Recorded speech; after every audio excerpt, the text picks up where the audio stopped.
Students, आज हम करेंगे current assets movement ratios. Last video में मैंने आपको सॉल्वेंसी रेशोज़ के बारे में बताया था, जिनके थ्रू हम फर्म की जो कंडीशन है, फाइनेंशियल कंडीशन है, उसको आसानी से चेक कर सकते हैं, जज कर सकते हैं। आज के जो हम करंट एसेट्स मूवमेंट रेशो हैं, उनसे हम ये पता करेंगे, इनसे हमें ये पता चलता है कि जो फर्म की करंट एसेट्स हैं वो कितनी ज़्यादा जो है उसके यहाँ प्रोग्रेसिव हैं, कितना ज़्यादा उनमें इम्प्रूवमेंट हो रहा है, और वो कितना ज़्यादा फर्म के जो प्रॉफिट है उसमें अपना रोल जो है वो प्ले कर रही हैं। तो इसके लिए हम सबसे पहले जो है स्टॉक टर्नओवर और इन्वेंट्री टर्नओवर रेशो को निकालेंगे।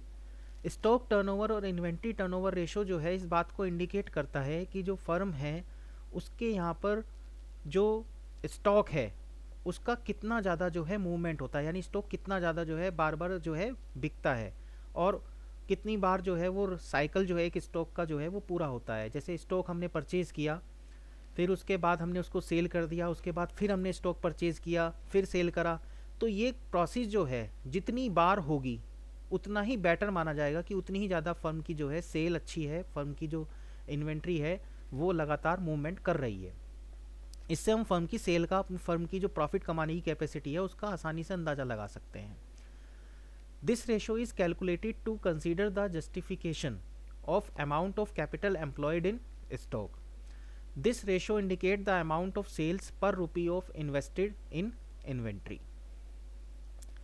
देखिए, इसमें स्टॉक टर्नओवर रेशो जो है उसको निकालने के लिए हम फॉर्मूला यूज़ करते हैं cost of goods sold upon average inventory. यहाँ पर आपको कॉस्ट ऑफ गुड्स सोल्ड यानी जो सेल करी है आपने उसकी जो कॉस्ट है वो, और उसके अपॉन में एवरेज इन्वेंट्री आएगी। कॉस्ट ऑफ गुड्स सोल्ड निकालने के लिए आप फॉर्मूला यूज़ करेंगे opening stock plus purchase plus direct expenses minus closing stock. और कॉस्ट ऑफ गुड्स सोल्ड निकालने के लिए आप एक फार्मूला और भी यूज़ कर सकते हैं, जिसको हम सेल्स माइनस ग्रॉस प्रॉफिट करके भी निकाल सकते हैं। इसके बाद हम सेकंड जो है इसमें फार्मूला जो निकालते हैं वो है एवरेज इन्वेंट्री का। एवरेज इन्वेंट्री इसमें आप कैसे निकालेंगे, opening stock plus closing stock upon 2। तो इस तरह जो है हम एवरेज इन्वेंट्री जो है वो कैलकुलेट कर लेते हैं। ये सब चीज़ें आपको क्वेश्चन में दी होंगी, बस आपको उनको प्रॉपर जो है तरीके से जो है निकाल के अपने लिए प्रोडक्टिव इन्फॉर्मेशन आपको निकालनी है। अब चलिए इसका एक क्वेश्चन करते हैं, उससे आपको क्लियर हो जाएगा कंसेप्ट इसका कि कैसे इसको जो है करना है। तो इसके लिए हम लेते हैं क्वेश्चन सबसे पहले example number 2। Compute the merchandise turnover, merchandise turnover भी बोलते हैं स्टॉक टर्नओवर को, of a certain company for each of the 3 years shown below and given the interpretation of the result। इसके बाद आपको जो है इसके रिजल्ट्स भी इंटरप्रेट करने हैं। देखिए, इसमें सबसे पहले जो है आपको कॉस्ट ऑफ गुड सोल्ड दिया हुआ है और एवरेज इन्वेंट्री दी हुई है, वो भी 3 ईयर्स की, 2001, 2000 एंड 1999। तीनों के लिए ही हमें जो है इसमें मर्केंडाइज टर्नओवर यानी स्टॉक टर्नओवर जो है निकालना है। तो सबसे पहले तो हम फार्मूला नोट कर लेते हैं। मर्केंडाइज टर्नओवर का फार्मूला है cost of goods sold upon average inventory. अब देखिए, इस क्वेश्चन में जो इन्फॉर्मेशन है आपको वो सारी प्रोवाइडेड है, बस आपको तो केवल उसको फार्मूले में लगाना है। तो सबसे पहले हम 2001 का ले लेते हैं। 2001 में जो कॉस्ट ऑफ गुड्स सोल्ड है वो है 5,16,378 और एवरेज इन्वेंट्री है 2,36,420। तो इसको हम डिवाइड करते हैं तो ये आ जाता है 2.19 टाइम्स, यानी जो स्टॉक है एवरेजली वो मोर देन 2 टाइम जो है वो वहाँ पर अपना साइकिल पूरा कर लेता है, यानी रिपीट हो जाता है। इसके बाद सेकंड जो हमने निकाला है वो है 2000 के लिए। 2000 में जो है 453,740 सेल हुई है और 3,01,231 का जो है एवरेज स्टॉक था, यानी 1.5 टाइम जो है स्टॉक टर्नओवर आया है। और 99 में ये था 648,425 एंड एवरेज स्टॉक था 539,850, तो ये आया है 1.20 टाइम। तो इस तरह से स्टॉक टर्नओवर रेशो से हमें ये मालूम होता है कि वहाँ पर स्टॉक जो है उसका टर्नओवर जो है सेल्स के रेशो के हिसाब से कितना है, यानी कितना जो है टर्नओवर चेंज हो जाता है। ये जितना ज़्यादा होगा उतना ही ज़्यादा जो है फर्म की कंडीशन को बेटर माना जाएगा, उतना ही ज़्यादा उनके यहाँ माना जाएगा कि उनके यहाँ सेल और स्टॉक जो साइकिल है उसका वो बहुत बढ़िया चल रहा है, कंप्लीट हो रहा है, और उतनी ही ज़्यादा उनके यहाँ हम ये मानेंगे फिर सेल भी हो रही है और प्रॉफिट भी हो रहे होंगे। इसके बाद सेकंड इसमें एक क्वेश्चन और लेते हैं, find the inventory turnover ratio from the following. तो यहाँ पर देखिए सेल आपको दी हुई है 5 लाख रुपए की, ग्रोस प्रॉफिट जो है वो दिया हुआ है 20%, ओपनिंग स्टॉक दिया हुआ है 60,000 एंड देन क्लोजिंग स्टॉक जो है वो दिया हुआ है 40,000। अब यहाँ पर इस क्वेश्चन को सॉल्व करते हैं। देखिए इसका सॉल्यूशन में देखिए यहाँ पर हमें सब चीज़ें दी हुई नहीं है, तो यहाँ पर हमें ये सब चीज़ें निकालनी है। तो यहाँ पर कॉस्ट ऑफ गुड सोल्ड जो है वो हम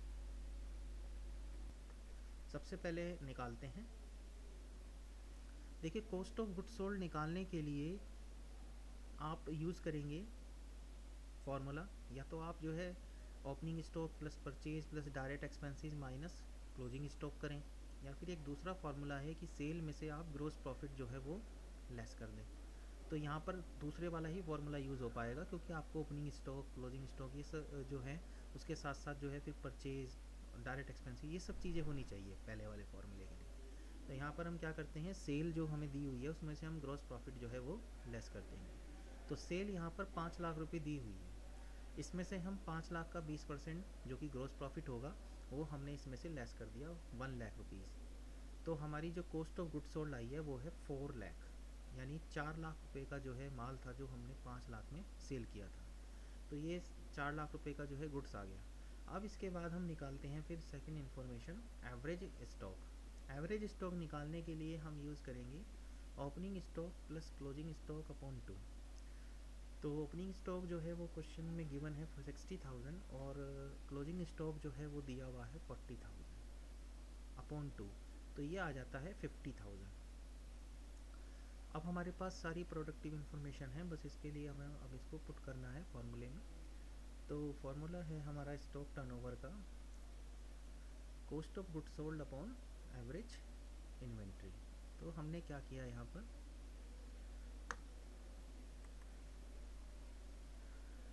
से कॉस्ट ऑफ गुड्स सोल्ड हमारी आ गई थी 4 लाख रुपीज़, इसको हमने डिवाइड कर दिया है 50,000 से जो कि एवरेज स्टॉक है। तो इसको डिवाइड करके आया है 8 टाइम्स, यानी ये जो स्टॉक टर्नओवर है वो 8 टाइम्स नोट किया गया है। तो इस तरह हम स्टॉक टर्नओवर रेशो कैलकुलेट कर लेते हैं। तो जैसा मैंने आपको आज बताया है, एक बार मैं आपको रिपीट कर देता हूँ, स्टॉक टर्नओवर या इन्वेंट्री टर्नओवर रेशो निकालने के लिए जो है आप फार्मूला यूज़ करेंगे cost of goods sold upon average inventory. Cost of goods sold का जो फार्मूला होगा वो होगा opening stock plus purchase plus direct expenses minus closing stock. और इसको निकालने के लिए आप दूसरा फार्मूला भी यूज़ कर सकते हैं, सेल्स माइनस ग्रोस प्रॉफिट। इसके बाद एवरेज स्टॉक निकालने के लिए आप यूज़ करेंगे opening stock for the given time period and the closing stock for the given time period upon 2। अब इसके बाद आपको इसमें फार्मूला जो है पुट करने हैं क्वेश्चंस के अकॉर्डिंग, जैसा भी आपको क्वेश्चन दिया होगा और उसके हिसाब से आपको जो है स्टॉक टर्नओवर रेशो जो है कैलकुलेट कर लेना है। तो आप लोग क्या करेंगे कि इसकी जो स्टॉक टर्नओवर रेशो है इनकी प्रैक्टिस करेंगे। कुछ क्वेश्चन जो हैं वो बुक में दिए हुए हैं इससे रिलेटेड, वो आप लोग जो है करके देखें, उससे आपको जो है ये स्टॉक टर्नओवर रेशो जो है वो उसकी कुछ और कोई अगर कोई प्रॉब्लम आती है तो आप मेरे से डिस्कस कर सकते हैं। इसके बाद हम नेक्स्ट वीडियो में मैं आपको जो है आगे जो है और जो करंट एसेट्स होती हैं उनकी जो मूवमेंट होती है उसको कैसे रिकॉर्ड करते हैं, उसके थ्रू हम क्या जो है फाइंड आउट करते हैं फर्म की फाइनेंशियल पोजीशन से रिलेटेड या उसकी परफॉर्मेंस से रिलेटेड, वो मैं आपको जो है बताऊँगा।